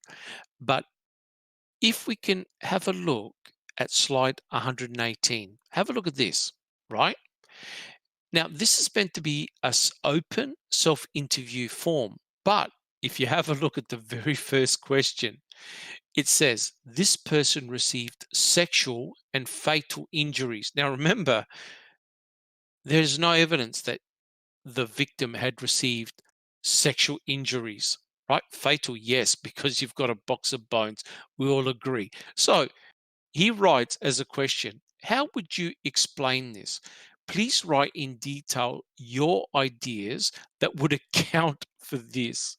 Start from the beginning and continue." Now, guys, I'm not going to read it out. In fact, I've actually done a presentation on this. When you read the story, it tells a very boring, simple story. Him and his brother Blaine get off the bus at about 3:45. They walk down, they go home, they play, he plays the PlayStation. Blaine has other bits and pieces to do. His uncle calls them up on the phone and basically says, look, can you come and help me do some burning, some cleaning or whatever like that? They do that. They do a fire. The mum calls them up to say, look, please make sure that you're wearing a sweater. He then goes home. End of story. Michael O'Kelly looked at what Brendan wrote and was horrified and did not believe him. And he made Brendan rewrite the self-interview form, including drawing pictures of Teresa shackled up, etc., etc. So how could Michael O'Kelly and Kaczynski help their client when Brendan actually told them the truth? And he even said, this is a true story. And his advisors are telling him it's all wrong. Guys, do we have any comments?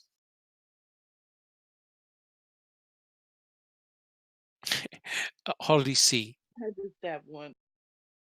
One of the questions that really gets to me is he says, okay, are you sorry? And are you ever going to do this again? Yes. And when it blows my mind. Are you ever going to do this again? Do what again? Correct. He says, I didn't do nothing. Correct. And they didn't believe him. They wanted him to be guilty so they could help him. Christy, do you have a comment? No, it's okay. I changed my mind. Okay. Is that because you didn't want to do any swearing? Yeah, I don't. Pretty much. Yeah. Yeah. Look, there's no doubt. Anyone who's actually studied this case and actually read the testimonies and seen the interviews are horrified. Badly horrified with what happened. Now, guys, I'd like to finish with 119, if we may, because it's a natural break in our conversation. And I believe that Millbilly in our next podcast has got a couple of recordings that we're going to listen to, which are very important. They're recordings that took place between Jody and Stephen at a critical time during the 31st of October. So I'd like to finish our podcast today on slide 119. Now, look, you can see here that on May the 13th, 2006, clearly Brendan has been arrested, right? He's been arrested. And they conduct another interview with Brendan. And what happens in that interview is that he now starts to contradict some of the things that he said previously. And he's changing his story. He's now saying, oh, no, we didn't cut her hair. Oh, no, we didn't do this. And have a look what Fassbender says. So you could lie to us. So Brendan was trapped. No matter what he said, he knew he was in deep trouble. He had nowhere to go. Guys, can we have some final comments of how this has gone so far, the interrogation of Brendan? Guys, do we have some comments? I have one here Yes. by Neverly Darlin, and she says the state was given a mission to put Stephen Avery away for good, and no evidence, no sensical testimonies didn't matter. They were given a carte blanche, and there you go. Yep. Yeah, that's correct. And this is the disturbing thing is no matter how absurd Brendan was, no matter how many times he contradicted himself, including in the same interrogation, it mattered nothing because what they did was they hobbled together a confession and they ran with it, right? They ran with it. Big Jeff, do you I have a think comment? Neverly's comment hit the mark perfectly. There's no more that needs to be said after that comment. Yeah, it really is very disturbing. And you see, in a way, Brendan's confession for the state was a blessing because he filled in the blanks. Because think about this, guys. If Brendan never said a word, then the case against Stephen is purely circumstantial. Because what would have happened was this. They would have found a RAV4 with his blood in it, 6 drops, the victim's blood and saliva in it. They would have found a key without the victim's DNA or anything on it. But no fingerprints at all inside the car. None. Correct. So therefore, they wouldn't have found the bullet. They wouldn't have found the hood latch DNA. They would have had the number one thing, the crime scene, which was the RAV4, right? And that's what every guilter will ultimately fall back down to. They'll say, yeah, the key could be planted. Yep, the bullet could be planted. The hood latch, yeah, that could be planted. But who planted the blood in the RAV4, right? That's the ultimate question. So if it's set up to frame Stephen. Not only who, when. Yes, correct. Now we know that Pamela God, her daughter, Fassbender, Remeka, all those that were at the RAV4, not one of them said they saw any blood. No one. Suddenly, in the crime lab, there's blood in the back, in the front. So the blood appears. And if, Christy, do you have a comment? And most of that blood might not have been visible, but that one next to the ignition, that screams, look at me. No question. You're trying to get into a vehicle. I know one Yes. place I would look is the ignition to see if the keys were in the ignition, because a Correct. 2005 would, or a Correct. 1999 Toyota RAV4 would absolutely lock with the keys in the ignition. Yes, no question. And don't forget, Pam of God was a private investigator for, I think, 9 or 10 years. She would have definitely looked at the ignition. Bibi, do you have a comment? Well, yeah,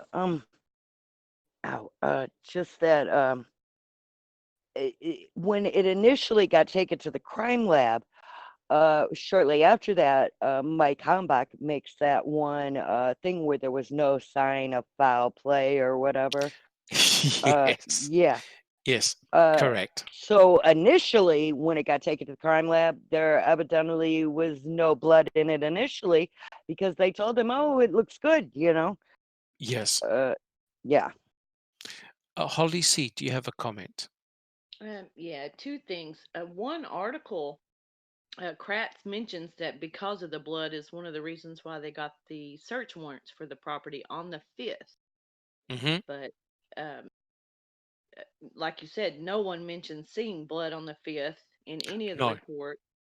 No. And then the blood on the ignition, which could be lighting, but it looks like they use the same flash or whatever when they take pictures of the blood in the back. Why is the blood so red in the ignition? Shouldn't it have already turned a little bit? Well, I don't believe that's an in situ picture. That is a picture of when people have actually put swabs on it with solution. They've diluted out the blood.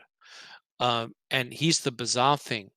I think it was Groffey and Culhane both did a presumptive test on that spot, which means that they tested for phenolphthalein. And if that turns pink, it's blood.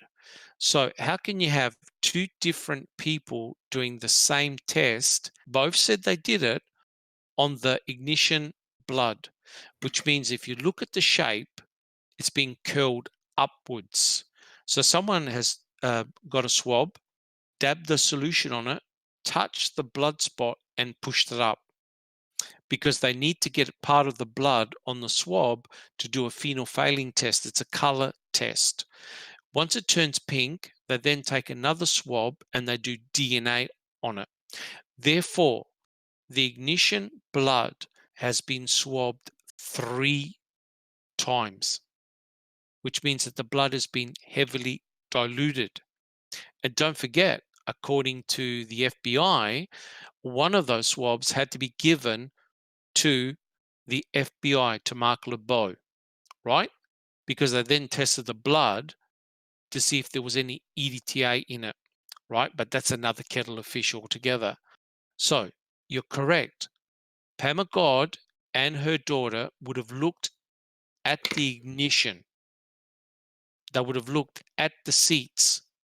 They would have looked at the CD case that was covered 50% of it in blood. No one saw any blood. And that's what brings Millbilly's point. When was the blood put in? And here's the other clue. You look at the RAV4, the panels have been tampered with. Millbilly, do you agree? Mm-hmm. Well, and not only is there a color changing car, Teresa had a color changing shirt. Right. Right. According to Brendan. Right. Correct. Correct. Oh, yeah. Look, we can talk for hours. But guys, fundamentally, it doesn't matter whether we have one RAV or 11. What we've got is we've got a RAV in the crime lab with 2 sets of bloods in it. And we need to explain the defense needed to explain how that blood got there. And the answer they came up with was it was planted.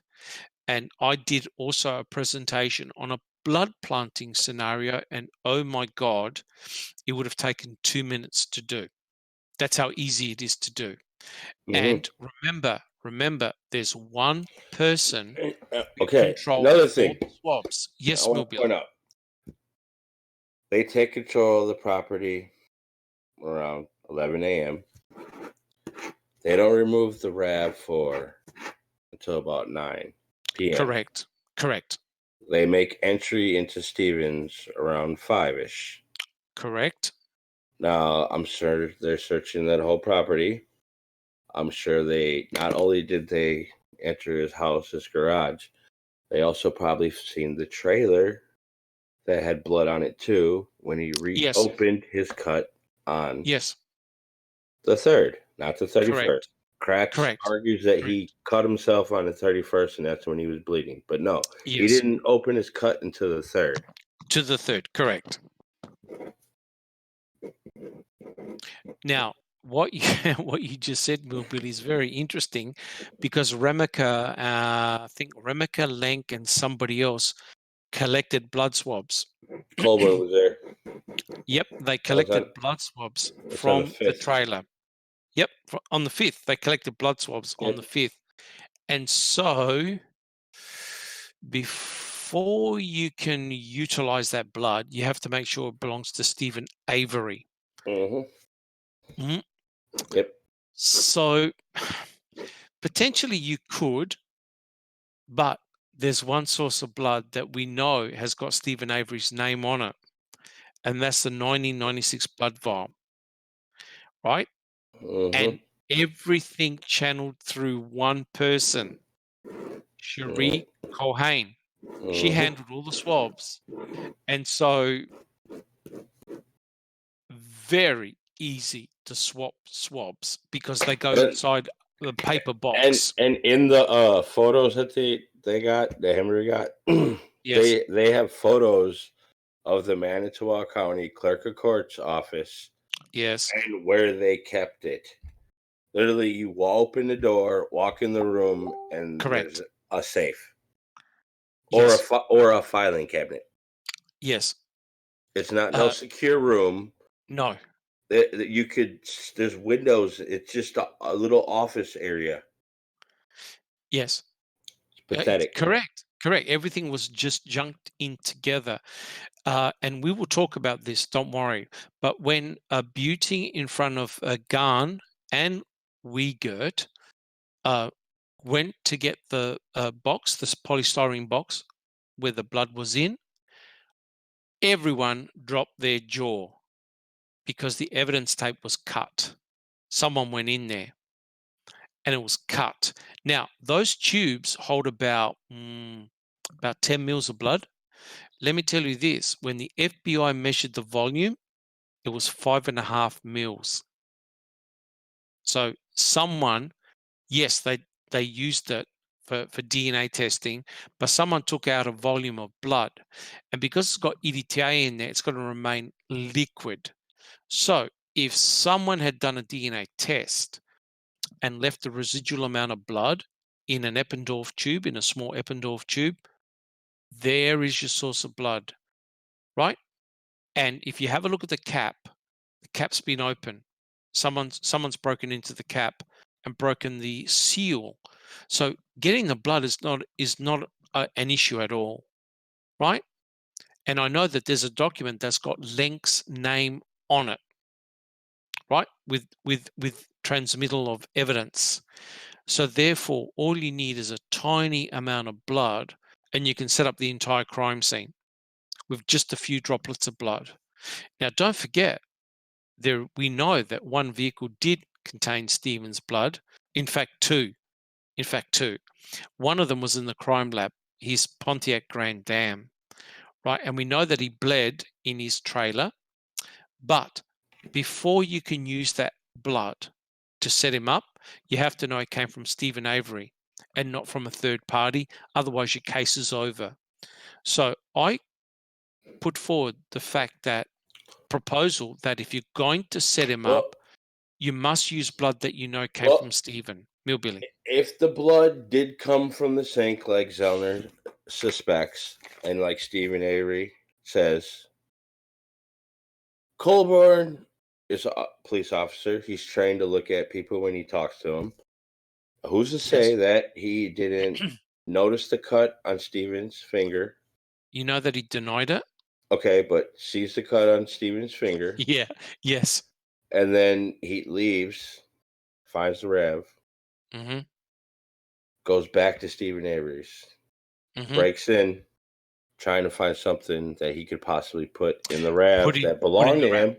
Correct. And finds the blood. Correct. Yes. Yep. Most likely that may have happened. And who would know the area better than the Averys, than police officers? Yeah, correct. And don't forget, he was there all the time because he used to buy car parts.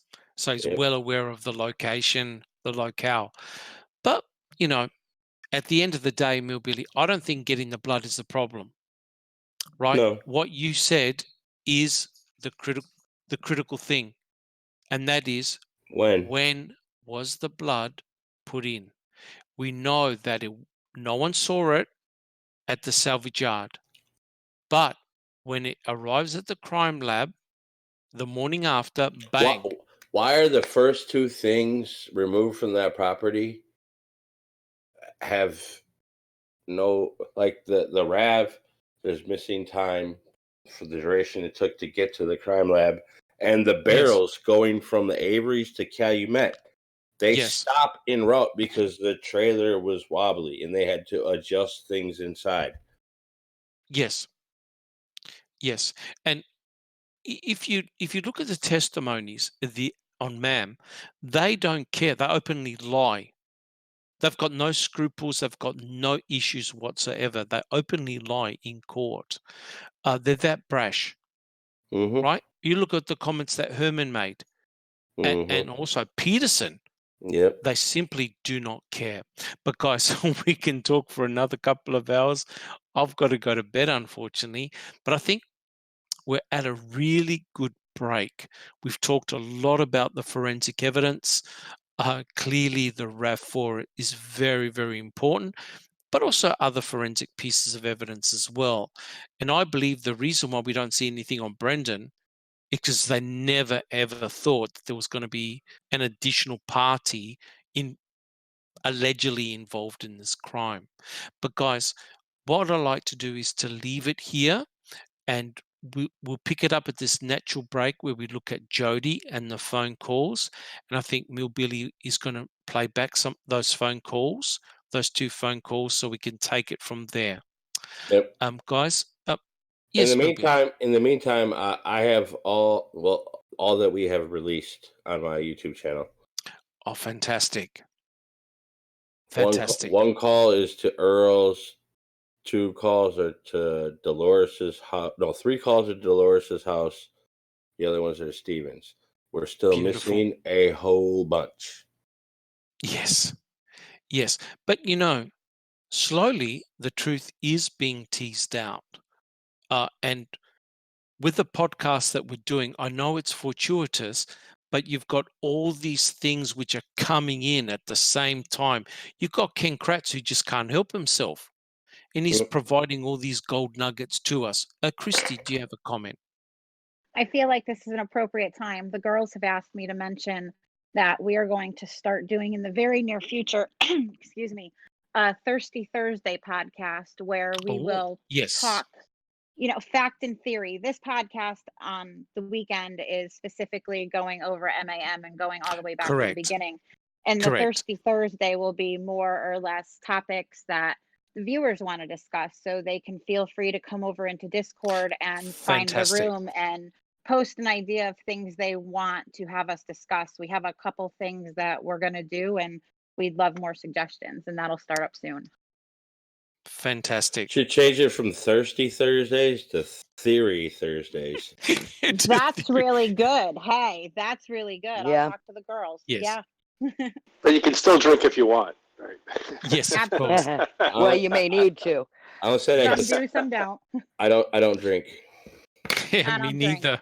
But I think after this case, I might start. That means I have to drink 3 times as much. Right. Hey, I'm not above opening a bottle of wine. There you go. There you go. But guys, I'd like to thank, first of all the listeners for coming online and listening to the podcast. And thank you so much for all your questions. You know, we definitely read over all of the questions and we try and comment as appropriate.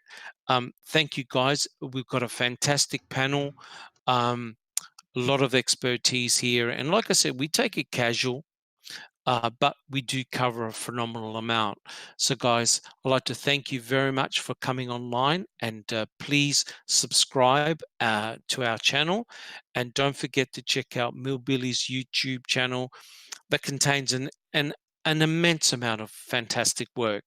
And I've also done a series of presentations that look at both Brendan Dassey and also the forensic crime scene evidence, where I try and take that apart and try to explain it very simple for you guys. So again, thank you so much. And guys, we will catch you all next week. Thank you, panel. Enjoy your Sunday. Bye, everybody. Bye-bye. Bye. Bye. Later. Have a good day, everybody. Thank you, guys.